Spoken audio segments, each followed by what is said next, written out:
suatu program yang didanai oleh suatu LSM ya di Jerman yang disebut dengan IMS. Jadi kita mendapatkan pendanaan untuk 2 tahun, 2023 kemudian 2024.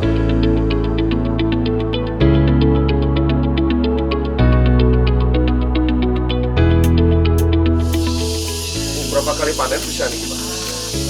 Yang satu media Itu tidak tentu, makanya dia punya skala waktu produktivitasnya optimal ya sampai 24 bulan dari biasanya 4 bulan. Jadi tumbuhnya itu tidak menentu tergantung kondisi. yang satu media Nah, ini itu dia berproduksi sampai 250 sampai 300 gram. Yang berpengaruh di sana adalah cuaca. kelembaban. Ya, ketika alam. Satu media ini berapa harganya? Itu kalau sekarang biaya plus harga 3.500 sampai 3.500. Satu media ini yang menghasilkan berapa kali panen jadinya? 3 kali, 2 kali? Nah ini Tidak kita tentu tidak ya? ada yang total hasilnya kuantitinya itu 300 gram maksimal antara 250 sampai 300 gram. Terus berarti tidak kiloan ya, mesti gram ya? Kita itu nanti ke totalnya katanya bisa 3 naik 1 kilo 3 kilo atau 1.000 menjadi Maksudnya ini kan satu ya media. analisisnya Satu media harganya berapa nih? 3.000. 3.000 plus biaya personal Dia 500. 500. Berapa dia menghasilkan? Kalau kita jual harga jamura untuk hari ini kan sampai 800 Per kilo ya? 4 kilo bagi 3 kan Ada dia 300 gram ya? ya 300 gram itu kan kena yang kurang lebih 500 nanti sewa tempat lah. Iya. Habis ya Pak ya. Untuk sebenarnya untuk produksi jamur itu berapapun ada jamur habis. Pak coba mengikuti pasar karena tak tahan lama. Sekarang panen nanti sore harus selesai pasarnya bisa rusak dan sudah diproduksi. Masih sisa nggak biasanya? Sementara kita sudah punya ketentuan, kita ngatur dulu. Misalnya konsumsi kita 1 kilo, kita hasilkan oleh 3 yang kurang. Kalau dulu awalnya sebelum COVID kita biara 100.000 besok per hari itu kadang-kadang lepas uang kita dilanda COVID, pasar turun, hancur artinya terus pasarnya hancur, kembali menanda sekarang cuma biara 30.000. 30.000 ya? Ya, jadi 30.000 kali 3.000 ya, per kali 300 gram per 4 bulan. 4 bulan. Berarti ini medianya berapa bulan nih kan? Nah, setiap kita produksi yang paling optimal itu 4 bulan kalau kita 4 bulan ganti lagi. ya. Tapi ada kalanya kalau produksi jamur itu mahal, udah lewatnya lagi istilahnya bunuh-bunuh. Kalau sisa-sisanya bunuh Ya, ya? tapi duit juga gitu. Sampai 6 bulan. Jaga sedikit cuaca juga berpengaruh kalau musim kering dan praktisnya perlu banyak. Itu ada di dalam praktis seperti itu. Tapi setidaknya mendukung kalau nanti dalam jumlah besar. Ya, Kalau cuma satu slot ini, ya. nah dapat apa ya? Ya betul. Kalau kita Ya, itulah itu hitungannya. profesional. Ya, profesionalnya ya. Minimal 100.000. 100.000 punya. Dengan bimbingan misalnya 2 minggu sekali itu masuk. Jadi ada nanti keluar, ada yang Termasuk. baru, ada jadi yang awalnya besar-besar, ada yang menutupi yang kecil-kecil. Jadi duduk kita itu merata. Merata. Ada di sini. Kuantitinya merata. Kalau dengan tempat segini, udah nih masih Ini cuma 3.000. 3.000. 3.000. Dia kan di belakang lagi ada tempat. Sekarang masih dalam kondisi kosong karena ada prediksi juga di Bali ini khususnya hari raya. Nanti hari raya Galungan, Kuningan, mulai dari penyajian plus penambahan Galungan, Kuning libur. Ya. Pedagang pasar itu kan kita jalan aja boleh. Ya. Nah, di sini dah. Makanya dulu kita punya niat sama Pak Gede bikin olah di waktu kita banyak. Oh. Ya Keripik ya, keripik jamur ya. sekarang karena sudah kehabisan Stok. tak bisa lagi di jalan. Oke. Keripik kalau banyak-banyak makan jamur mau lu.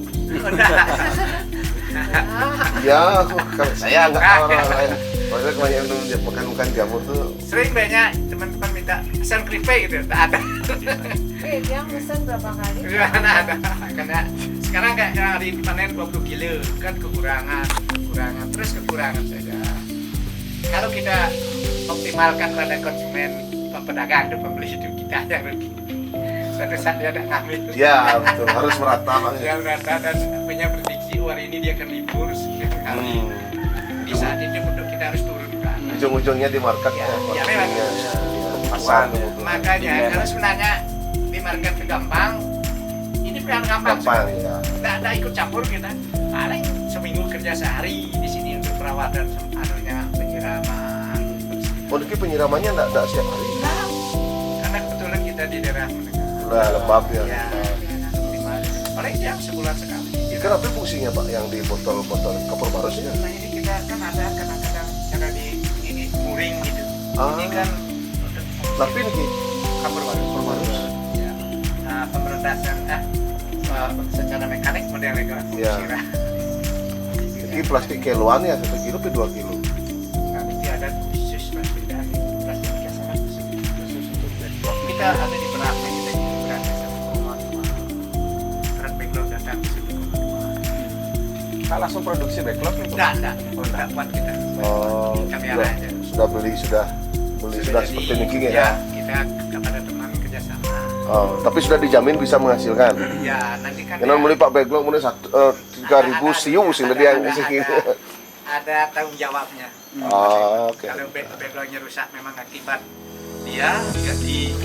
Kalau rusak karena kita misalnya salah melihara, enggak diganti. Backlog itu sudah include bibit di dalamnya apa Bapak nanamin bibit? Include sudah siap. Oh, sudah ada bibit Ya, dalam. kita menunggu taruh dalam waktu 2 minggu panen. Ah, Kita potong di sini. Dulu ingin mencoba itu terlalu ruwet kita jadinya tidak bisa. Terlalu banyak. Prosesnya panjang. Ya, kita larikan ini ke larikan ke pemeliharaan.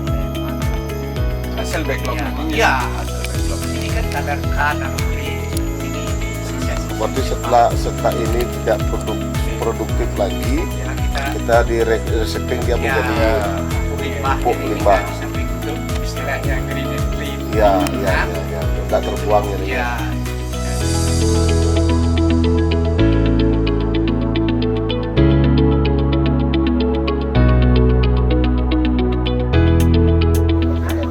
Bibitnya itu kita buat dari stem, jadi dengan stem hijau sama. Nanti kalau ini untuk penjualan, kita kan sudah di petani nelayan, jadi buruh tani lah, jadi buruh petani ini siap sekarang pas ya kita kan bermula dari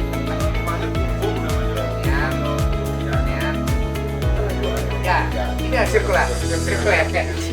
Nanti kan kalau sudah surplus kita olah limbahnya, nanti kita jual kita ada tahu ini buktinya, kita hasil juga udah gitu. Sampai saat ini kita belum bertemu kompos yang yang dikejar oleh adik-adik kompos yang benar itu apa? Berperan juga terhadap kualitas Dan buahnya kan kompos itu dimanfaatkan dalam segala kecil. Nilai dalam berapa? Nah, sekarang kalau dia tidak berkualitas, kan pasti perkebunan ada ya kan.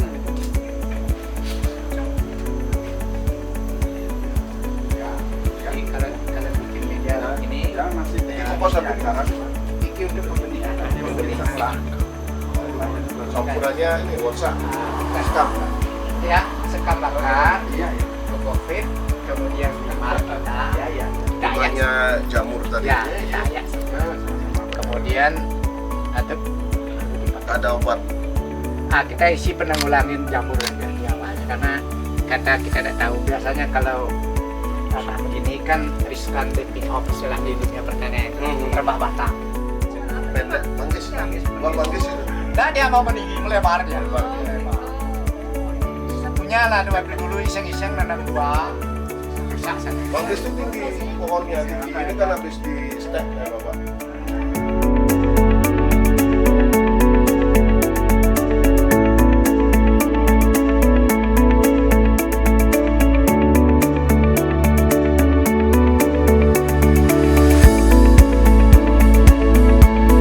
Ada komponen organik, ada komponen non-organik.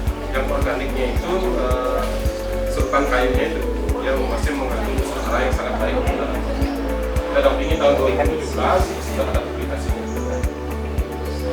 Ini sawah, tanaman depan untuk tanaman durian. Nah, sampai kita dampingi untuk uji laboratorium. Ternyata kompos dari limbah baklok ini unsur unsur hara makro, nitrogen, fosfor, kalium sangat bagus. Jika dikombinasikan dengan beberapa kobe yang tadi sempat diskusi tentang kobe juga mungkin Bapak. Ternyata sangat bagus ini yang kobe dari ITEK yang paling bagus di sini tadi. Jadi mungkin ini menjadi kedepannya menjadi suatu inovasi yang bisa terus dikembangkan. Sekilas historis saya SD-nya di desa sebagai seorang anak petani gitu. Selalu bercimpung di pertanian, kemudian SMP-nya juga di sini. Kemudian SMA-nya di Singaraja angkatan tahun 78. Kemudian tahun 81 bergeser ke belajar di Udayana. Namun di sana saya ngambil jurusan sosial ekonomi untuk melengkapi kehidupan sehari-hari tadi tujuannya. Nah, dalam perjalanan hidup saya itu sekalian saya tetap tidak pernah putus dari sektor pertanian dan dagang gitu sambil kuliah, sambil termasuk waktu sekolah. Nah, itu sekilas hidup saya. Kemudian dalam kegiatan saya setelah sekolah bertani dulu. Bertani itu 11 tahun. Bekerja sama dengan Elis Garmen, kemudian bis beli cepat itu penanaman melon itu, dan sebagai perdana waktu itu belum ada melon di Bali, saya coba sebagai peserta gitu pendanaannya beliau. Lanjut setelah itu kita turun ke toko. Nah, dari toko kita melihat perkembangan pertanian dalam skala kecil di Bali. Kemudian dalam perjalanan itu ada isu muncul bahwa produk yang langka dan susah jamur gitu. Susah itu sebenarnya, gampang susah. Kemudian lingkungan. Nah, lingkungan ini pernah di sini terjadi musibah penyakit backlog itu yang diserang oleh trip. Jadi karena akibat tumpukan limbah itu yang bergelimpah, jadinya budidaya backlog saya waktu itu sempat turun kualitasnya. Jadi hasil menurun. Nah, berkat Pak Gede Widi, dia punya tekad untuk mengolah limbah itu dulu dasarnya. Lalu beliau seperti bilang tadi bergerak pertama di berikat. Nah, namun pekerjaan berikat sulit, susah, tidak memuat untuk menampung limbah yang sebesar itu. Kita berpikir lagi, kita akan mencari solusi yang lain. Dalam perjalanan itu di produk jamur juga bermasalah tentang market, karena jamur itu harus selesai hari ini produknya. Begitu panen harus selesai dipasarkan hari ini, kalau besok udah mentah, masukkan kulkas juga tidak bisa. Nah, itu dua kendala. Nah, bermula dari itu kita turunkan produksi sesuai dengan kebutuhan pasar sekitarnya. Dalam pengolahan dulu kita udah pernah buat keripik kayak tadi, itu semua binaan dari Pak Gede Widi, CS lah, dengan yang artinya jasa daripada Undira sebagai pendamping kita di sini. Sangat bermanfaat gitu buat kami. Jadi komposnya setelah dianalisa sama Pak Gede, ternyata kayak P dan kayak K, N-nya kurang, kita mix dengan pupuk kandang yang tinggi N seperti kohe kambing, itik. Kesimpulannya kohe itik itu tinggi N-nya. Ini kisahkan sekarang kita berdagang. Kita berdagang pasti mengikuti permintaan sambil sedikit memberikan inovasi. Kita sambil jual bibit, durian jual, pokat jual, manggis jual. Apa yang bisa mendukung ketersediaan buah untuk nanti mengimbangi, maksud saya pribadi ini, kita kan masih import saja ya masyarakat. Pelan-pelan, tapi tidak bisa serta-merta, pelan-pelan saja. Jadi kita menyediakan bibit pokat, manggis, jeruk, itu durian. Duriannya kita punya koleha musangking, kane, kemudian bawor, duri hitam 4. Baik. Jadi maksud kami kalau saya di Kampung Bapak kan ya intinya itu ada jual beli terkait ada punya apa namanya komunitas apa namanya Bapak yang bertukar kopi apa namanya komunitas kami bisa tahu juga nanti untuk stasiun Napura juga kan yang mungkin di bagian kemasan bisa Iya betul.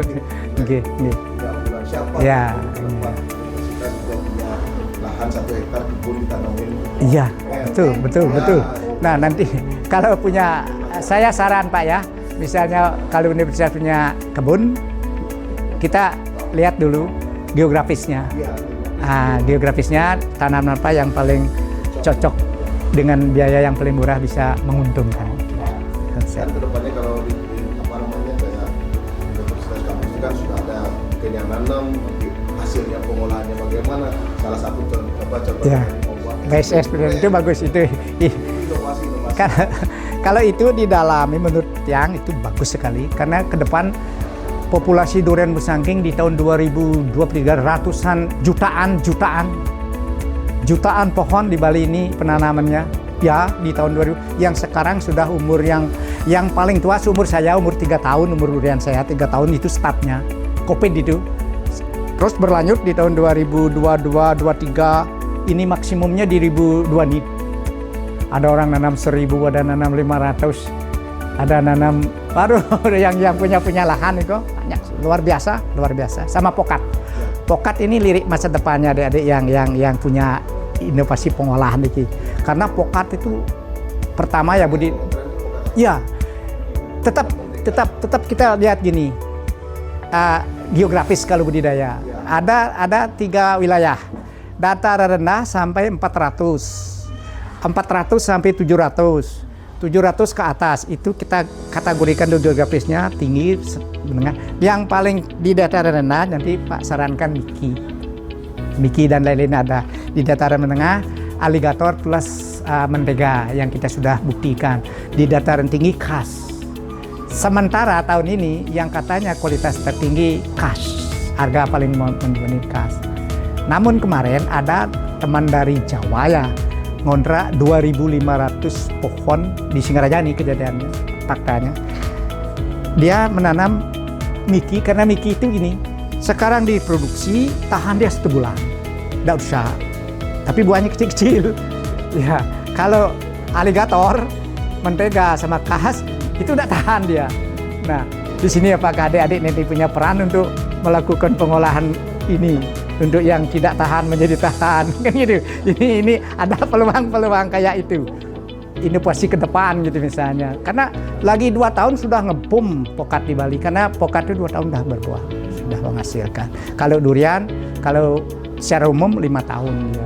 Kalau diberikan perlakuan intensif 4 tahun sudah. Kita di sini 3 tahun perkecualian kemarin kan panas tinggi. Seperti tadi iklim itu sangat berpengaruh terhadap.